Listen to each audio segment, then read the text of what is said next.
Assalamualaikum warahmatullahi wabarakatuh. Perkenalkan, nama saya Sarli Sarlina dengan NIM C1C021209. Di sini saya akan menjelaskan mengenai timbul dan hapusnya hutang pajak. Subpembahasannya yang pertama yaitu timbulnya hutang pajak, yang kedua penagihan pajak, dan yang ketiga hapusnya hutang pajak. Baiklah, saya akan masuk ke pembahasan yang pertama, yaitu timbulnya hutang pajak. Dalam hukum pajak, dikenal ada dua ajaran yang mengatur tentang timbulnya hutang pajak, yaitu yang pertama ajaran formil. Hutang pajak timbul karena dikeluarkannya surat ketetapan pada pajak oleh fiskus. Sehingga jika belum ada surat ketetapan pajak, maka berarti belum hutang pajak. Ajaran ini diterapkan pada Fiscal Assessment System. Yang kedua, ajaran material.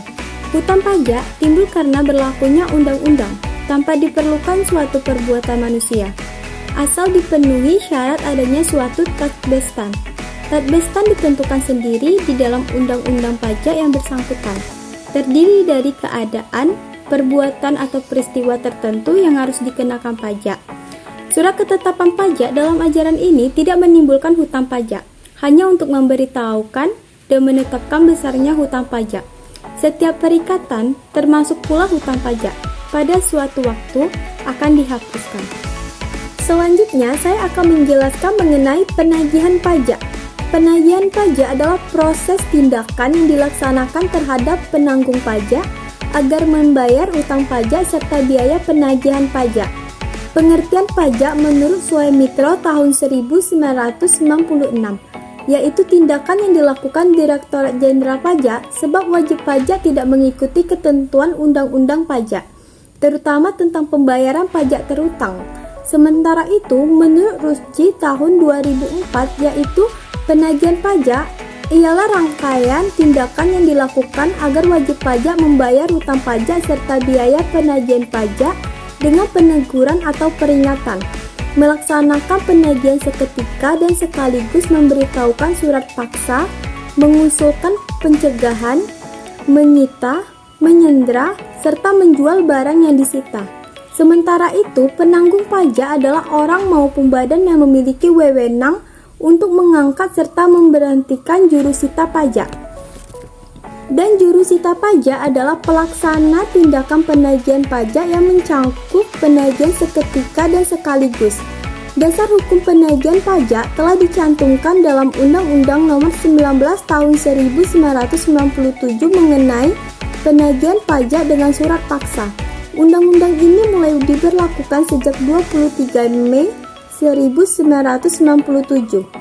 Undang-undang kemudian diamandemenkan dengan Undang-Undang Nomor 19 Tahun 2000 yang dimulai diberlakukan sejak 1 Januari 2001. Penagihan pajak dengan surat paksa.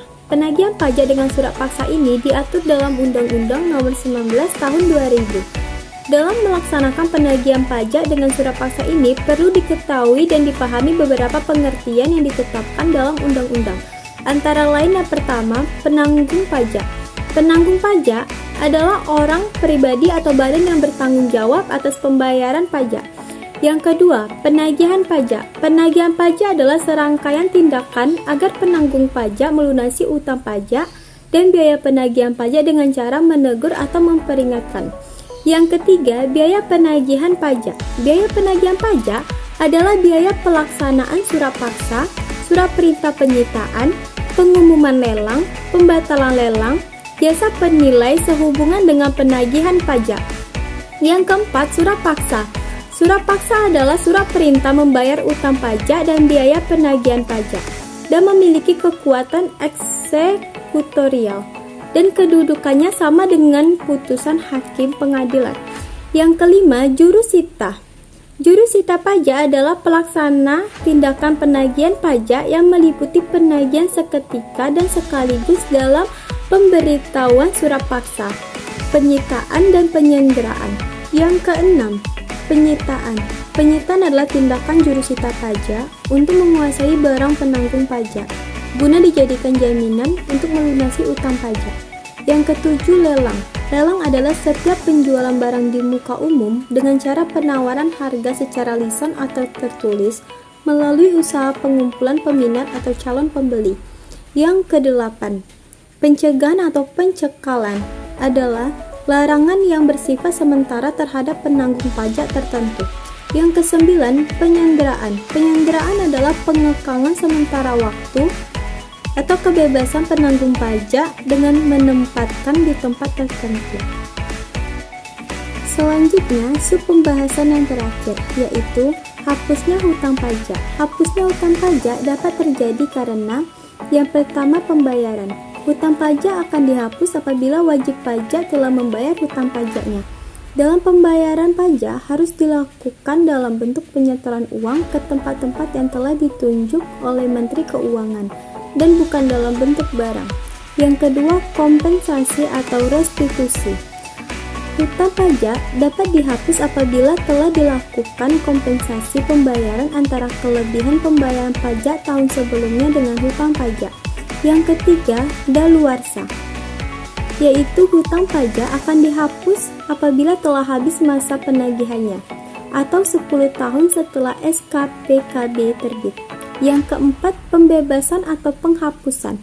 Wajib pajak yang menunggak pajak setelah dilakukannya penelitian telah meninggal atau pilot dan tidak memiliki ahli waris dapat diusulkan untuk dihapusnya hutang pajaknya.